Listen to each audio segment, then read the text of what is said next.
पुरोगामी युवक संघटनेचे प्रदेशाध्यक्ष डॉक्टर भाई बाबासाहेब देशमुख यांच्या वाढदिवसानिमित्त सांगोला येथे फॅप्टेक्स दूध गिरणी जवळील भव्य पटांगणावर खुल्या बैलगाडी शर्यतीचे आयोजन करण्यात आले आहे।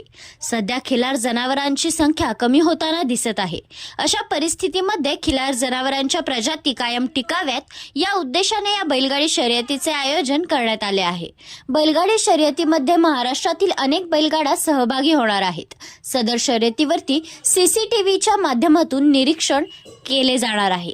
विजेत्या प्रथम क्रमांकास आबासाहेब केसरी व रोख रुपये 2,51,000 रुपये, दुसऱ्या क्रमांकास 2 लाख रुपये, तिसऱ्या क्रमांकास 1,50,000 रुपये, चौथ्या क्रमांकास 1 लाख रुपये, पाचव्या क्रमांकास 75,000 रुपये, सहाव्या क्रमांकास 50,000 रुपये तर सातव्या क्रमांकास 25,000 रुपये अशी भरघोस बक्षिसे देण्यात येणार आहे।